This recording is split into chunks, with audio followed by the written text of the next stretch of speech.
ఇక అప్డేట్స్ చూద్దాం. జమ్మూ కాశ్మీర్ లో మరో ఎన్కౌంటర్ చోటు చేసుకుంది. కుల్గాం జిల్లాలోని అఖల్ దేవ్సర్ ప్రాంతంలో భద్రతా దళాలు ఉగ్రవాదుల మధ్య ఎదురు కాల్పులు జరిగాయి.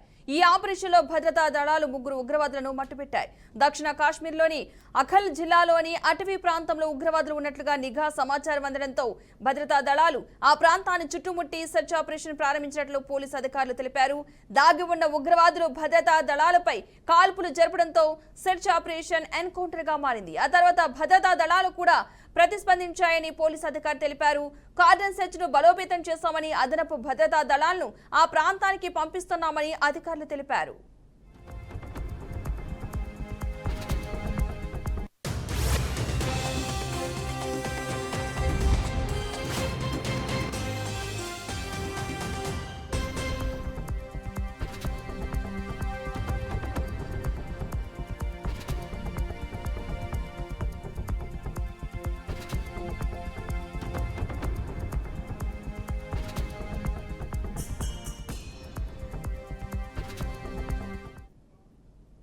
జమ్మూ కాశ్మీర్ లో మరో ఎన్కౌంటర్ చోటు చేసుకుంది. కుల్గాం జిల్లాలోని అఖల్ దేవ్సర్ ప్రాంతంలో భద్రతా దళాలు ఉగ్రవాదుల మధ్య ఎదురు కాల్పులు జరిగాయి.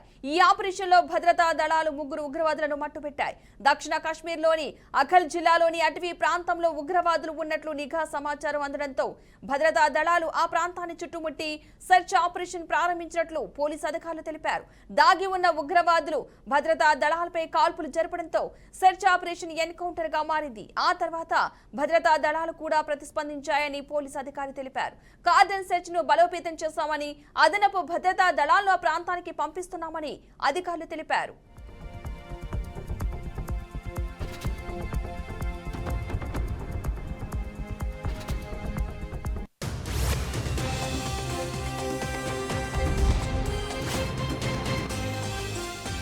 తెలంగాణను కుదిపేసిన గొర్రెల కేసులో ఈడీ దర్యాప్తును ముమ్మరం చేసింది. సుమారు 200 మ్యూల్ ఖాతాలను గుర్తించి వాటిని ఈడీ నిశితంగా పరిశీలిస్తోంది. ఒక్కో ఖాతాలో 5 కోట్ల రూపాయల డిపాజిట్లు జరిగినట్లు ఈడీకి ఆధారాలు లభించాయి.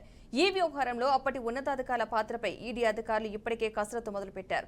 తాజాగా మాజీ మంత్రి తలసాని శ్రీనివాస్ యాదవ్కు చెందిన ఓఎస్టీ అరెస్ట్ చేయడానికి రంగం సిద్ధమవుతోంది.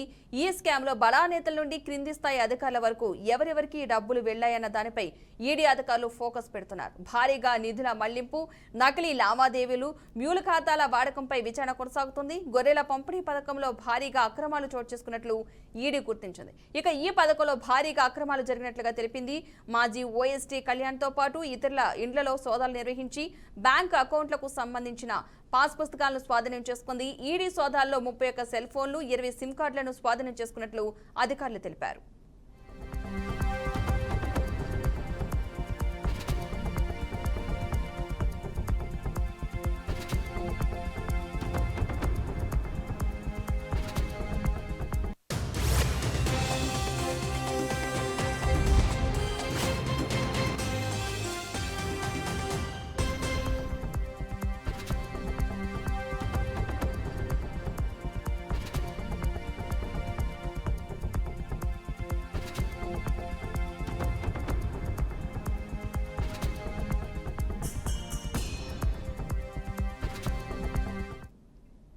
రైట్, ఇదే అంశానికి సంబంధించిన పూర్తి సమాచారాన్ని మా ప్రతినిధి శ్రీనివాస్ అందిస్తారు. శ్రీనివాస్, చెప్పండి.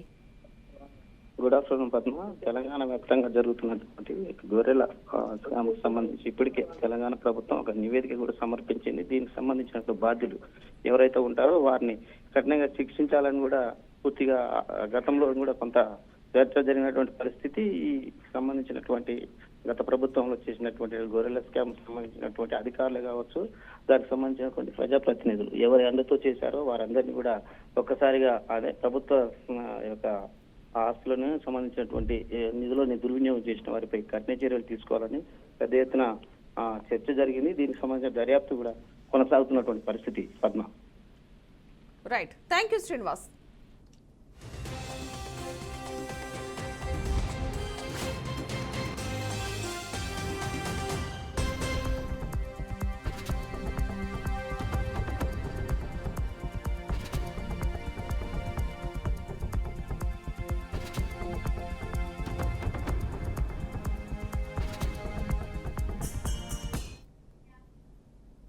శ్రీకాకుళం జిల్లా కాశీబుగ్గ సమీపంలోని పద్మనాభపురంలో విషాద ఘటన చోటు చేసుకుంది. జమ్మూ కాశ్మీర్లో ఇండో టిబెట్ బోర్డర్ పోలీసు బెటాలియన్కు చెందిన హవాల్దార్ బద్రి ఈశ్వరరావు ఇంట్లో ఫ్యాన్ కు ఉరివేసుకుని ఆత్మహత్య చేసుకున్నాడు. ఇటీవలే జమ్మూ కాశ్మీర్ నుంచి సెలవుపై స్వగ్రామానికైన పద్మనాభపురానికి వచ్చిన ఈశ్వరరావు గత కొన్ని రోజులుగా తీవ్రమైన కడుపు నొప్పితో బాధపడుతున్నట్లు కుటుంబ సభ్యులు తెలిపారు. శనివారం సాయంత్రం కడుపు నొప్పి మళ్లీ తీవ్రమవడంతో తాళలేక బలవత్మరణానికి పాల్పడ్డారన్నారు. సమాచారం అందుకున్న కాశీబుగ్గ పోలీసులు సంఘటన స్థలానికి చేరుకొని దర్యాప్తు ప్రారంభించారు. మృతదేహాన్ని పోస్టుమార్టం కోసం పలాస ప్రభుత్వ ఆసుపత్రికి తరలించారు. కుటుంబ సభ్యుల ఫిర్యాదు మేరకు కేసు నమోదు చేసుకుని విచారణ చేపట్టినట్లు పోలీసులు తెలిపారు.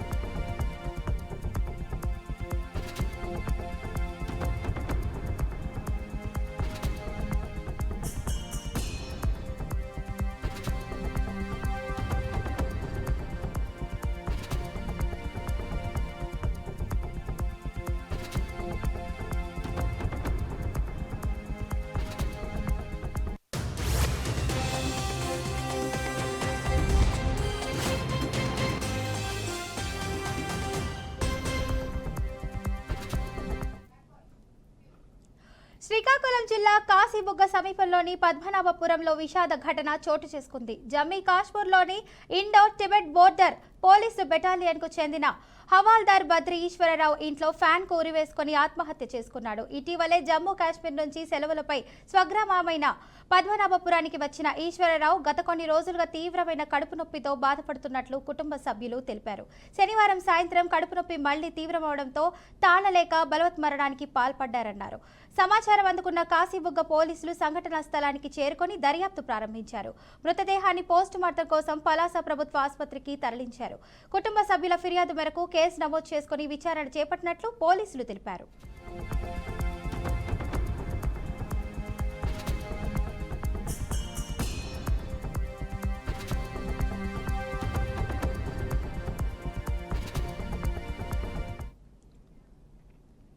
పాకిస్తాన్లో ఇవాళ తెల్లవారుజామున భూకంపం సంభవించింది. ఇస్లామాబాద్ సమీప ప్రాంతాల్లో భూమి కంపించడంతో ప్రజలు ఒక్కసారిగా ఉలిక్కిపడ్డారు.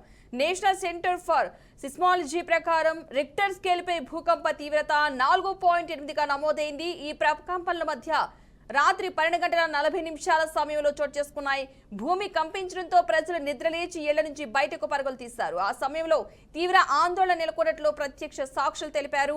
ప్రస్తుతం భూకంపం దాటికి ఎటువంటి ప్రాణ నష్టం సంభవించలేదని అధికారులు వెల్లడించారు.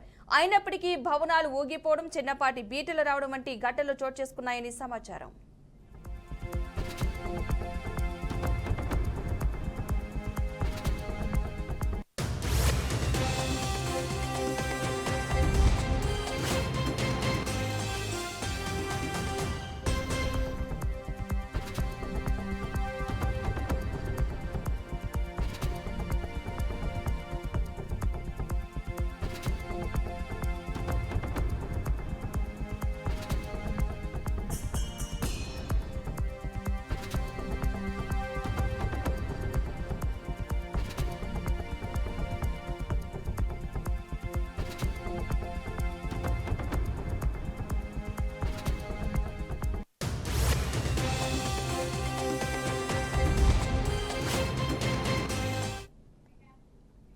హనుమకొండ జిల్లా నయీం నగర్ లో విషాదకర ఘటన చోటు చేసుకుంది. ఓ ప్రైవేటు కళాశాలలో చదువుతున్న ఇంటర్మీడియట్ విద్యార్థిని అనుమానాస్పద రీతిలో మృతి చెందింది. ఎంపీసీ మొదటి సంవత్సరం చదువుతున్న శివాని అనే విద్యార్థిని వసతి గృహంలో ఫ్యాన్ కు ఉరివేసుకుని బలవన్మరణానికి పాల్పడింది. చదువులో రాణించలేకపోయిన ఒత్తిడే ఆమెను ఆత్మహత్యకు ప్రేరేపించి ఉండవచ్చని తోటి విద్యార్థులు భావిస్తున్నారు. సమాచారం అందుకున్న పోలీసులు ఘటనా స్థలానికి చేరుకుని మృతదేహాన్ని పోస్టుమార్టం నిమిత్తం ఎంజీఎం ఆసుపత్రికి తరలించారు. అనంతరం ఈ ఘటనపై కేసు నమోదు చేసుకుని దర్యాప్తు చేపట్టినట్లు పోలీసులు తెలిపారు.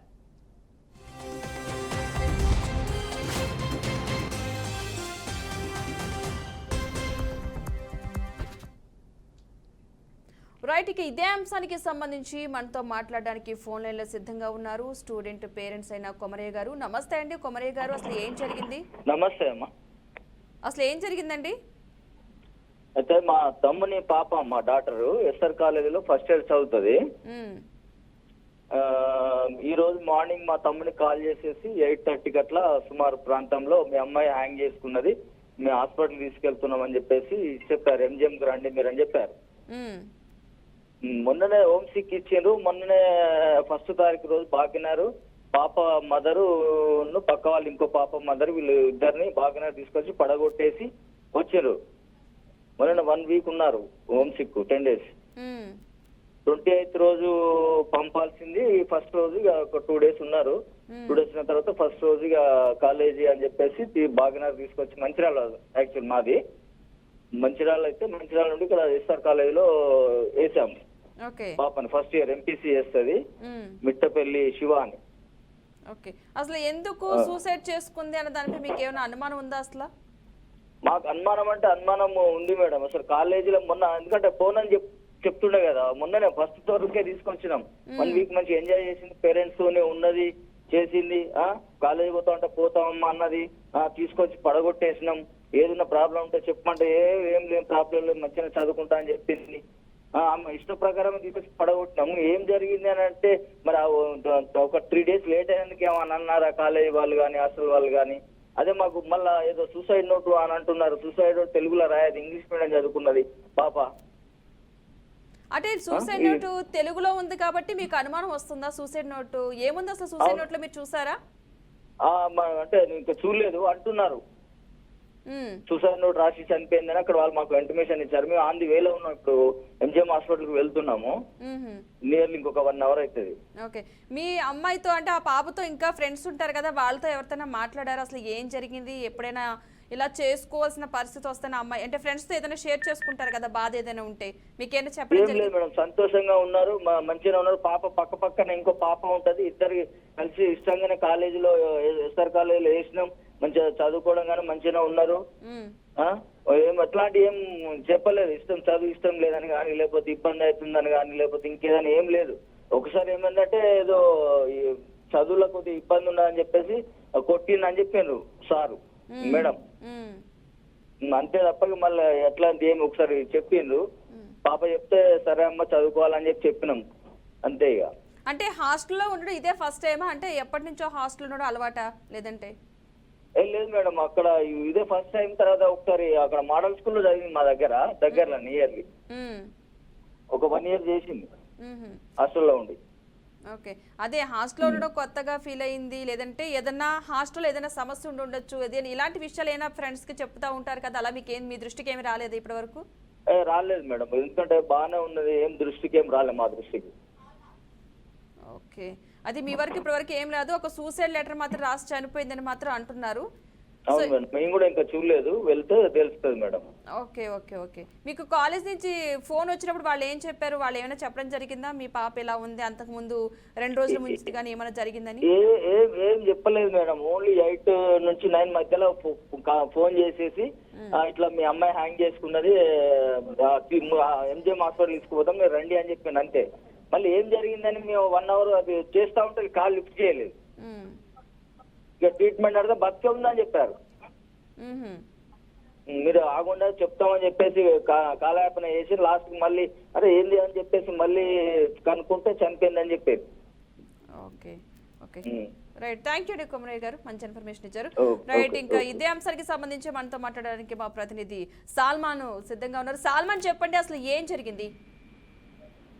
ఈ వరంగల్ ఎస్ఆర్ కాలేజ్ లో మాత్రం దారుణం చోటు చేస్తుందని చెప్పవచ్చు. అంటే గతంలో ఈ యొక్క కళాశాలలో చదువుకున్న ఏ విద్యార్థి అయినా చదువు బాగానే చదువుతారు, కానీ ఎవరైనా హ్యాంగింగ్ చేసుకుంటే మాత్రం పేరెంట్స్ కు తెలియకుండానే నేరుగా అంటే ఒకవేళ చనిపోయిన పరిస్థితి అయితే ఉంటే ఖచ్చితంగా వాళ్ళు నేరుగా హాస్పిటల్ ఎంజిఎంకి అయితే తరలిస్తారు, పేరెంట్స్ కు తర్వాత చెప్తారు. మార్గ మధ్యలో చనిపోయిందనే ఆ విషయాన్ని అయితే చెప్తారని అయితే అనేక ఆరోపణలు ఉన్నాయి. అంటే మనం ఇక్కడ చూసుకున్నట్లయితే ఆ నయీం నగర్ లో ఎస్ఆర్ కాలేజ్ అయితే ఉంది. ఆ యొక్క ఎస్ఆర్ కాలేజ్ లో ఇటీవలనే హోమ్ సిక్ అయిన తర్వాత ఆ అమ్మాయి మంచిర్యాలకు తీసుకెళ్లారు. మంచిర్యాలకు తీసుకెళ్లిన తర్వాత బాగానే ఉంది, అప్పుడు కూడా పేరెంట్స్ తోటి చాలా బాగానే చదువుకుంటున్నా, బాగానే ఉన్నానని చెప్పిందని అయితే మనకు తల్లిదండ్రులు చెప్పారు.